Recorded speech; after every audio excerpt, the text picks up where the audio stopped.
SRSP SC గారికి ఎట్టి పరిస్థితుల్లో అలొకేషన్ లేకుండా వరద కాలువ నుండి నీళ్లు కిందికి తీసుకుపోవద్దు, శ్రీరామ్ సాగర్ ప్రాజెక్టులో నీళ్లు ఉంచాలి, వరద కాలువలో నీళ్లు ఉంచాలి అని చాలాసార్లు నేను చెప్పడం జరిగింది. అయినా సరే ఈ కాంగ్రెస్ ప్రభుత్వం చాలా నిరంకుశంగా ఇవాళ కిందికి నీళ్లు తీసుకుపోయే ప్రయత్నం చేస్తూ ఉన్నది. దాన్ని మన రైతాంగం కూడా గమనించాలని చెప్పి నేను కోరుతా ఉన్నా.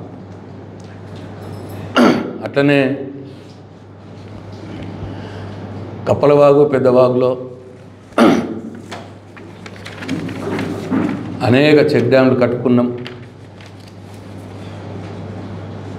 ఇప్పుడు నీళ్లు లేని పరిస్థితుల్లో బోర్లు ఎండిపోతున్న సందర్భంలో ఆ కప్పలవాగు పెద్దవాగులో ప్యాకేజ్ 21 ద్వారా నీళ్ళు ఇచ్చి ఆ చెక్ డ్యామ్లను నింపుకుంటే కప్పలవాగు పెద్దవాగు పరిహాగ ప్రాంతంలో ఉన్నటువంటి 33 గ్రామాల రైతాంగం యొక్క బోర్లలో నీళ్లు వచ్చి వాళ్ళకి లాభం జరుగుతుంది అని చెప్పి నేను స్వయంగా ఇరిగేషన్ అధికారులకు మాట్లాడి లెటర్లు రాసి ఎంత మొత్తుకున్నా చెవిటోడు ముంగట శంఖ మూదినట్టు ఒక్క చుక్క నీరు కూడా కప్పలవాగు పెద్దవాగులో వేయలేదు.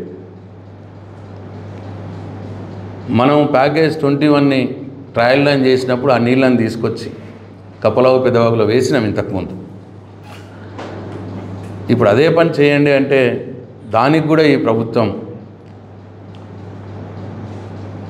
సమాధానం చెప్తలేదు. దీనికి ఇక్కడ ఉన్న స్థానిక కాంగ్రెస్ నాయకత్వం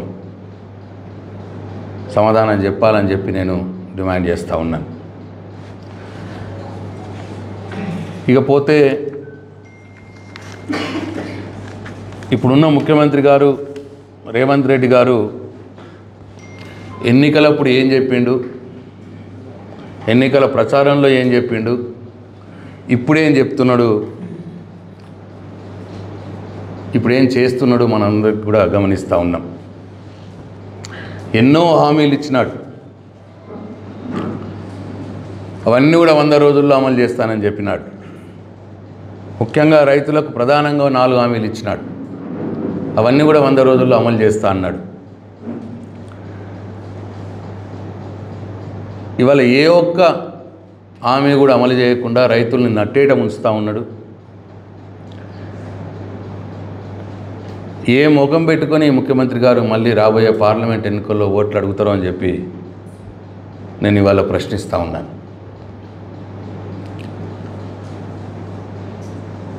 మేము అధికారంలోకి వస్తే వచ్చిన నెలలోనే రాగానే 2 లక్షల రూపాయల రుణమాఫీ చేస్తానన్నాడు.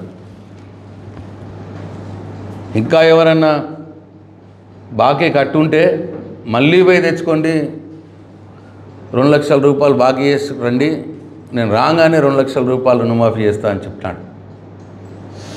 డిసెంబర్లోనే చేస్తా అన్నాడు. మరి వాళ్ళ డిసెంబర్ పోయింది, జనవరి పోయింది, ఫిబ్రవరి పోయింది, మార్చి కూడా పోతూ ఉన్నది. రుణమాఫీ ఊసు కూడా ఆయన ఏం మాట్లాడతలేడు. రైతులకు నువ్వు ఇచ్చినటువంటి 2 లక్షల రూపాయల రుణమాఫీ చెయ్యకుండానే నువ్వు రేపు పార్లమెంట్ ఎన్నికల్లో ఏం ముఖం పెట్టుకొని ఓట్లు అడుగుతావు అని చెప్పి నేను ప్రశ్నిస్తూ ఉన్నా. అట్లనే ఇంకొక అంతేకాదు, చాలా దగ్గరలో బ్యాంక్ వాళ్ళు వచ్చి రైతులకు లీగల్ నోటీసులు ఇస్తూ ఉన్నారు. లేదు మాకు ముఖ్యమంత్రి గారు రుణమాఫీ చేస్తా అన్నారు, రేవంత్ రెడ్డి రుణమాఫీ చేస్తా అన్నాడు రైతులు అంటే, రేవంత్ రెడ్డి ఏం చెప్పినో మాకు సంబంధం లేదు, మేము మీకు బాకీ ఇచ్చినాం, మీరు మాకు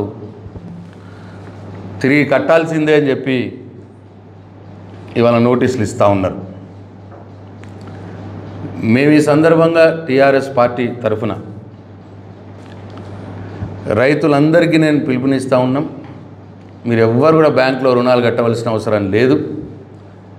బీఆర్ఎస్ పార్టీ రైతన్నలకు అండగా ఉంటుంది. ఎవ్వరు కూడా కట్టద్దు రుణాలు, మీ బాకీలు కట్టకండి. 2 లక్షల రూపాయల దానిక రుణం మాఫీ చేసేదానిక ఈ ముఖ్యమంత్రి గారిని ప్రభుత్వాన్ని వెంటాడుతుంది బీఆర్ఎస్ పార్టీ అని చెప్పి నేను రైతులకు అందరికి కూడా నేను అభయం ఇస్తూ ఉన్నాం.